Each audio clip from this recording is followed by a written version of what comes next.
C'est une jument de 7 ans qui présente des coliques récidivantes et sa vétérinaire, qui nous a référé le cas, a diagnostiqué un entrapement néphrosplénique, c'est-à-dire un déplacement du côlon gauche, entre la rate et le rein, le côlon venant ensuite se bloquer dans le V formé par l'espace néphrosplénique, rein-rate. Et le but est de fermer cet espace pour que le côlon ne puisse plus s'imbriquer là-dedans et donc rester bloqué et causer de l'amaigrissement et des coliques récurrentes et chroniques chez cette jument. Ce qui a été intéressant ce matin, c'est que quand on a fait l'échographie préopératoire de la jument, on s'est aperçu que l'ovaire gauche avait l'air pathologique.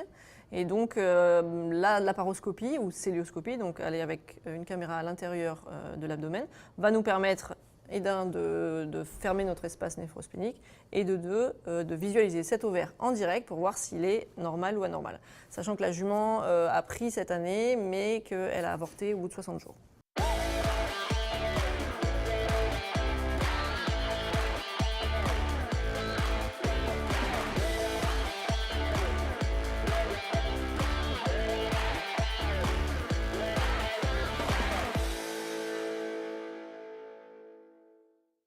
On vient de rentrer dans l'abdomen, on a vu le côlon ici, et on voit notre ovaire, du coup, gauche, qui nous vraiment saute à la figure, ce qui n'est pas le cas normalement, parce qu'il doit être beaucoup plus petit.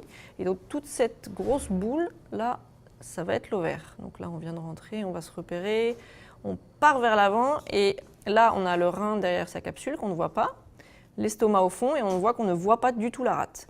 En fait, le côlon est entrapé, mais là, c'est une autre partie du côlon, c'est le petit côlon, reconnaissable à sa grande bande ici. Donc pour l'instant, on ne voit pas du tout la rate. On va dilater l'abdomen avec du gaz et on va voir la rate gentiment qui va apparaître devant vos yeux.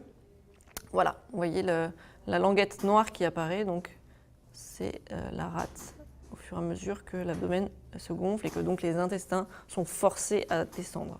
On voit aussi sur l'estomac des petites traces blanches qui sont des signes de péritonite. Donc ça veut dire que c'est une zone qui est souvent sollicitée, alors que c'est une zone qui doit être complètement vide normalement. Donc on va essayer de le faire descendre pour avoir accès à la rate. On va fermer l'espace. On a notre côlon ténué qui est parti complètement, donc on a un bon accès, on est en train de rentrer des instruments. Et on s'aperçoit que la rate est très très petite. Pas dans le sens de la largeur, mais dans le sens de la longueur.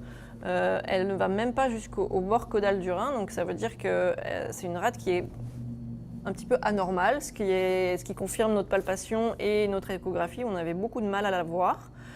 Normalement, elle devrait venir jusqu'ici. D'accord ? On a fait 3 trous dans le flanc du cheval par lesquels on a passé 3 canules qui vont nous permettre d'avoir la caméra et 2 instruments de portal, donc des portes pour les instruments. Et on a rentré le fil qui est un fil spécial donc cranté, barbed wire, qui va s'auto-accrocher sur les organes et qui donc ne va pas revenir en arrière. Ce qui nous permet de ne pas faire un nœud à la fin et ce qui est très pratique et fait gagner beaucoup de temps en laparoscopie. Donc là, on a bien attrapé notre aiguille, on la met bien perpendiculaire au porte-aiguille et on va venir s'insérer dans la capsule du rein, qui est normalement un peu graisseuse. Cette jument-là n'est pas très très grosse, donc il n'y a pas beaucoup de gras. Donc on voit très bien le fascia ou ligament néphrosplénique dont on a parlé tout à l'heure.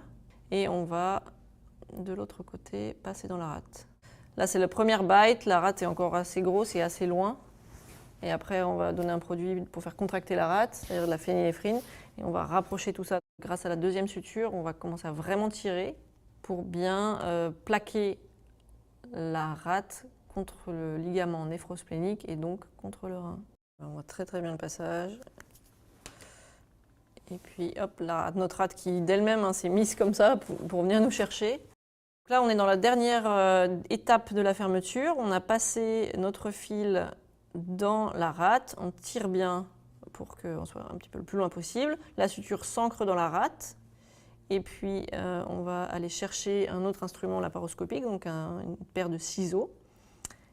Et puis, on va découper le fil. Et donc, on n'effectue pas de nœud à la fin, ce qui fait gagner un temps phénoménal. Évidemment, un cheval, il préférera une opération qui dure une demi-heure comparé à une opération qui va durer 3 heures. Donc, plus vite on va, mieux c'est. Le cheval aussi a l'abdomen distendu avec du gaz, hein, donc ça peut être éprouvant. Il y a du CO2 qui va passer aussi dans la circulation. Et donc il faut évidemment minimiser le temps de chirurgie au maximum. Le risque d'infection là est très faible parce que vous avez vu, on rentre par des tout petits trous. Donc personnellement, j'ai jamais eu d'infection. Ça peut toujours arriver, hein, mais le risque est extrêmement minimisé.